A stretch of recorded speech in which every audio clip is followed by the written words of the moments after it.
Eh bien, je suis le dernier orateur et le seul qui va entrer dans un domaine très précis, financier. Au moins financier, en vous donnant quelques chiffres, d'ailleurs pour répondre à au moins une question qui a été posée ce matin.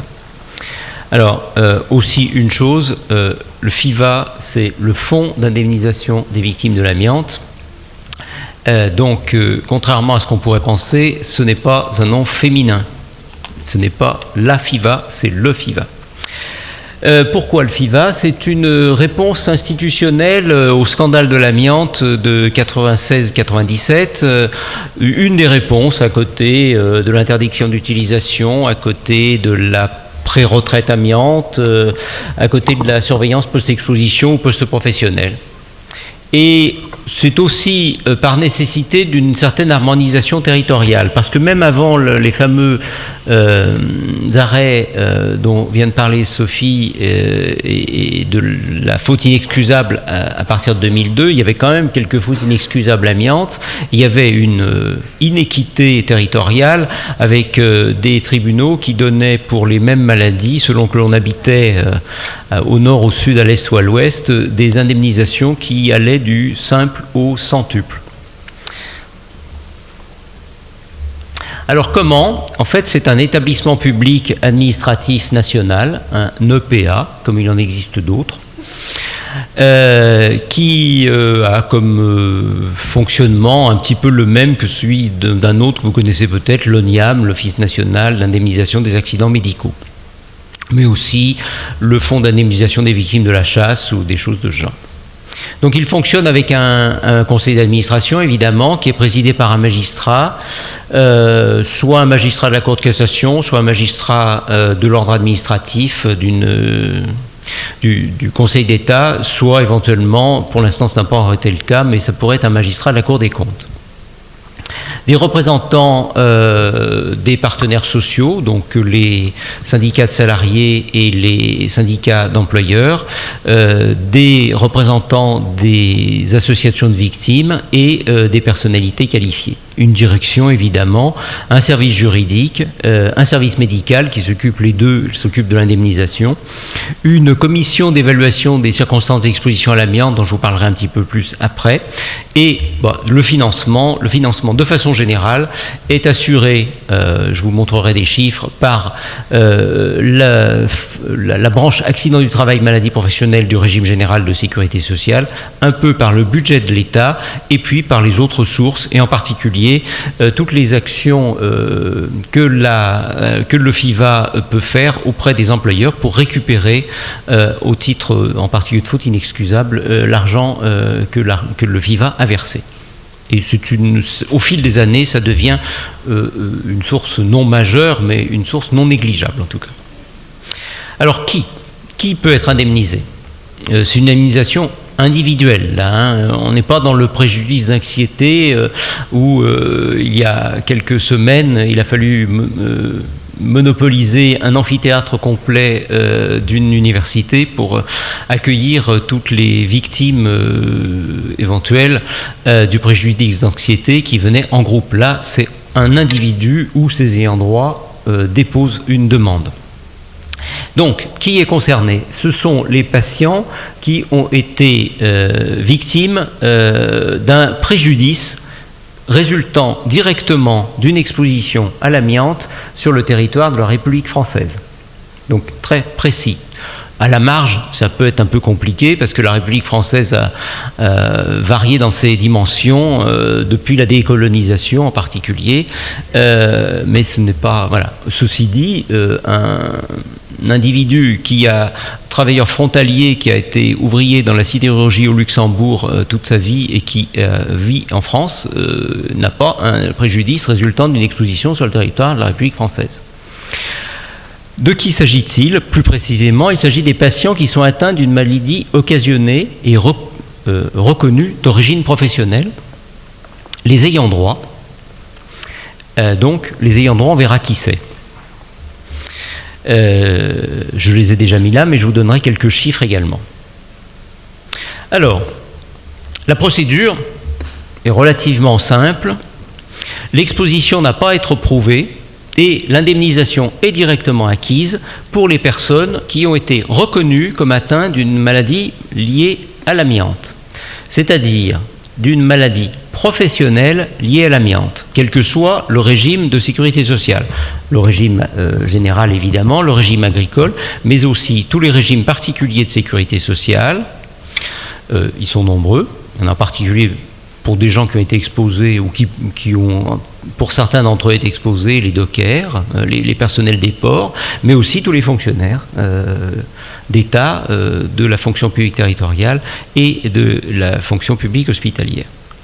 Donc, toutes les personnes qui arrivent et qui déposent un dossier en montrant qu'ils ont été reconnus en maladie professionnelle passent directement à la case service juridique et service médical qui déterminent les chefs de préjudice et qui font une proposition d'indemnisation.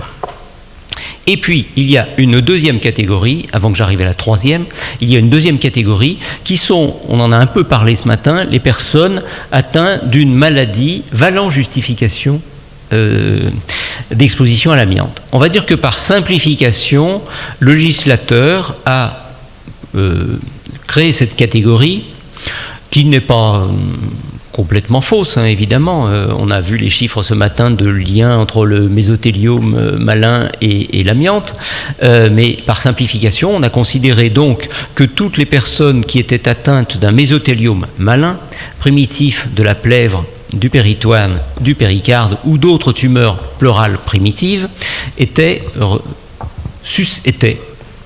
de fait exposées à l'amiante. Leur maladie vaut exposition à l'amiante et donc ces personnes vont directement aussi à l'indemnisation.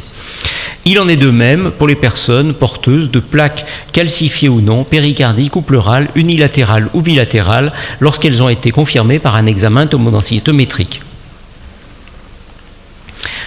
Donc ces deux premières catégories, relativement simples. Une troisième catégorie, le lien entre la maladie et l'amiante doit être établi pour tous les autres cas. La liste de tous les autres cas, de quoi peut-il s'agir? Il s'agit des maladies qui ont été demandées au titre d'une maladie professionnelle et refusées. Le refus a pu être administratif, le refus a pu être médical par l'organisme de sécurité sociale, le cancer bronchopulmonaire n'a pas été considéré comme primitif, l'exposition n'a pas été retrouvée, l'exposition ne fait pas partie de la liste des expositions, le C2RMP a dit non, enfin tout un tas de choses comme ça. La commission de réforme a donné un avis défavorable pour un fonctionnaire, l'employeur public a dit non, la maladie était refusée. Évidemment, également pour toutes les maladies qui n'ont pas été déclarées comme maladies professionnelles. Et puis, les maladies qui sont susceptibles d'être professionnelles pour des personnes qui dépendaient d'un régime social qui n'indemnise pas le risque professionnel. Au premier rang, les artisans, et évidemment dans les métiers qui vous intéressent du BTP, ils sont nombreux, mais aussi les commerçants, les membres des professions libérales, même si dans la troisième catégorie, il y a peut-être un peu moins de gens qui sont exposés à l'amiante, encore qu'il y a des géomètres, des géologues, des gens comme ça. Et puis, les maladies qui sont susceptibles d'être en lien avec une exposition non professionnelle, puisqu'il s'agit d'un préjudice d'une exposition à l'amiante sur le territoire français. Donc il peut y avoir des expositions domestiques, paradomestiques, parce qu'il peut y avoir, enfin je vous donnerai un exemple, domestique ou environnemental. Et dans ce cas, le lien doit être prouvé. Ce lien est établi par avis de la commission d'examen des circonstances d'exposition à l'amiante, dont le nom est... Enfin, ce n'est pas exclusivement l'examen des circonstances d'exposition, puisque cette commission donne un avis au FIFA. Cette commission est présidée par un président je suis le président actuel, nommé par arrêté ministériel, et 4 membres qui sont nommés par le conseil d'administration, 2 médecins particulièrement compétents en matière de maladies professionnelles, qui peuvent être soit des personnes issues de la santé au travail, et en particulier enfin des PUPH ou MCUPH de santé au travail, mais aussi des pneumologues, et puis 2 ingénieurs. Comme ça, même si ce n'est pas le même nombre, ça vous rappelle un peu le C2RMP, le Comité régional de reconnaissance des maladies professionnelles, une différence fondamentale. Les ingénieurs font partie de la commission et donnent aussi un avis, et donc c'est un avis collégial. À quoi servent tous ces gens? Eh bien, d'une part, puisque ce sont des maladies qui ont été, vous avez vu la liste, ce sont des maladies qui peuvent être, dont le diagnostic peut être établi plus ou moins bien, donc c'est un examen médical du dossier par les médecins et un récapitulatif de la carrière professionnelle. Ça vous a bien été expliqué pour d'autres usages par le professeur Brochard ce matin. On va utiliser des questionnaires, des documents qui montrent que la personne a pu travailler dans des endroits exposés, le récapitulatif de carrière donné par les organismes sociaux, les bulletins de salaire, les attestations d'emploi, les choses de genre, le fait que l'entreprise ou les entreprises dans lesquelles la personne a travaillé étaient une entreprise sur une liste amiante, qu'il a travaillé dans un port dont on sait qu'il a a été déchargé de l'amiante ou chargé de l'amiante, enfin, tout un tas de choses de ce genre. Et donc les ingénieurs reconstituent la vie, le plus souvent professionnelle, mais aussi la vie domestique et l'habitat, puisqu'il peut y avoir des expositions environnementales. Donc, cette commission établit un lien entre la maladie et l'amiante, et je dis bien un lien, il n'y a pas d'adjectif. La loi ne prévoit pas d'adjectif, il n'y est pas écrit, contrairement à ce qui est prévu pour les comités régionaux de reconnaissance des maladies professionnelles, il n'y a pas prévu de lien direct, il n'y a pas prévu de lien direct et essentiel, il s'agit d'un lien. Et pour chaque dossier, la commission rend un avis au FIVA qui s'impose au FIVA. Alors, puisque je suis là pour vous parler, on m'a parlé d'aspects financiers, quelles sont les ressources et les dépenses du fonds ? Les dépenses, le fonds a été créé par la loi de financement de la sécurité sociale de 2001, et donc depuis la suite, 2002 on va dire plutôt que 2001, les dépenses cumulées du fonds d'indemnisation des victimes de l'amiante atteignent donc 5 milliards et 254 millions, 5 milliards d'euros, dont 395 millions en 2016. J'ai essayé de vous donner des chiffres à peu près à jour à partir du rapport annuel du FIVA. L'origine des ressources, vous voyez, je vous disais principalement la branche accident du travail, maladie professionnelle de la sécurité sociale, donc finalement la branche qui est abondée par les employeurs, pour 4 milliards 700 millions. Le budget de l'État, alors le budget de l'État ce n'est pas tous les ans, et c'est au nom de l'État employeur en fait. Et puis les autres recettes dont je vous ai parlé qui représentent le reste. Si on regarde quand même qu'est-ce qu'on en fait, comment elles sont dépensées ces ressources, 85% pratiquement vont aux maladies graves. Alors quand on parle de maladies graves, c'est presque tout sauf les plaques pleurales. Et qu'est-ce qu'on indemnise ? On vous a parlé d'indemnisation forfaitaire, on vous a parlé aussi d'indemnisation complète. Pour le FIVA, c'est une indemnisation absolument complète de tous les chefs de préjudice. Donc d'abord les préjudices patrimoniaux, le préjudice professionnel, la perte de gain pour des gens qui ont été en arrêt de travail, des choses de genre. Évidemment, ceci doit être prouvé. Les frais de soins restant à la charge de la victime. Les autres frais supplémentaires pouvant être justifiés par l'état de la personne du fait de sa maladie ou à la suite de sa maladie, la tierce personne, l'aménagement de véhicules, l'aménagement du logement, etc.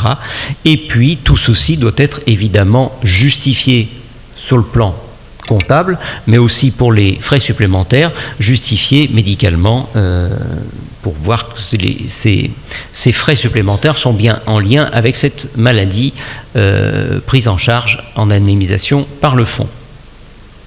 L'indemnisation des préjudices extra-patrimoniaux. Alors là, c'est une indemnisation qui est évidemment un peu plus connue de nous, médecins. C'est en fonction de la gravité de la maladie. Ça nous ramène à ce que vous connaissez bien pour les accidents du travail et les maladies professionnelles, avec un barème. La différence étant que le conseil d'administration a établi son propre barème.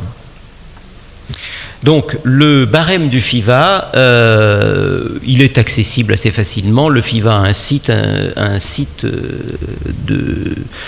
internet et on le trouve facilement. Une des caractéristiques du barème, c'est que le conseil d'administration a instauré un point mobile, c'est-à-dire que le point est progressif, la valeur du point d'indemnisation est progressive en fonction de la gravité. C'est-à-dire que le point ne vaut pas le même nombre d'euros à 1% qu'à 25 ou à 40%. Le point à 40% est plus élevé que le point à 1%. Voilà. C'est en ça qu'on appelle ça un point progressif. Un barème avec une indemnisation progressive. Les postes de préjudice, eh bien, l'incapacité fonctionnelle, c'est là que intervient le barème médical propre au FIVA, mais aussi le préjudice moral.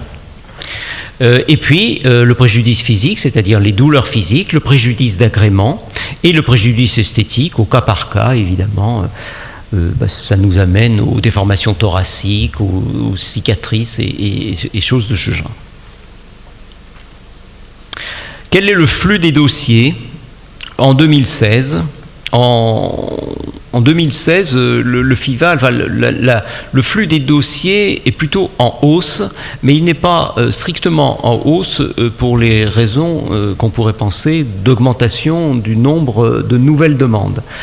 En fait, si on regarde les presque 20 000 dossiers qui sont arrivés au FIVA, les 20 000 demandes qui sont arrivées au FIVA, il n'y a, si j'ose dire, que 4 228 nouveaux dossiers, mais dans ces 20 000 dossiers, 2/3 sont des demandes d'ayants droit qui arrivent après l'indemnisation de la victime, et puis 4% de demandes d'aggravation par des victimes. Parce que depuis une quinzaine d'années que le fonds fonctionne, évidemment, tous les ans, il y a des nouveaux dossiers, et tous les ans, il y a quelques aggravations, et tous les ans, il y a des demandes d'ayants droit qui suivent la première indemnisation. Il reste des demandes d'indemnisation hors FIVA. La loi n'a pas prévu que le FIVA ait le monopole, et donc des victimes peuvent encore s'adresser aux tribunaux des affaires de sécurité sociale, aux tribunaux administratifs s'ils le souhaitent. Simplement, ce n'était pas le but de la loi fondant le FIVA. Le but de la loi fondant le FIVA, c'est que le maximum de personnes aillent au FIVA, ce qui est le cas, et le nombre des personnes qui n'y vont pas est en baisse significative à peu près tous les ans, parce que maintenant il n'y en a plus qu'environ 5% des victimes qui s'adressent à une autre juridiction que le FIVA. Au début, ça n'était pas ça, évidemment. Il a fallu le temps que le FIVA se mette en place, et puis il a fallu aussi le temps que les cours d'appel se mettent à peu près, sinon complètement, à donner des avis qui étaient le plus souvent le même que celui du FIVA. Et ça a pris pas mal de temps, ça. Parce que pendant longtemps, certaines cours d'appel continuaient à augmenter considérablement les indemnisations par rapport à celles qui étaétaient offertes par le FIVA. Et comme ce n'est plus le cas, ce n'est plus guère utile d'aller ailleurs qu'au FIVA. Alors le mode de demande, en 2016, c'est le même que depuis toujours, et c'est là où interviennent tous les membres du corps médical, qu'ils soient médecins traitants, spécialistes.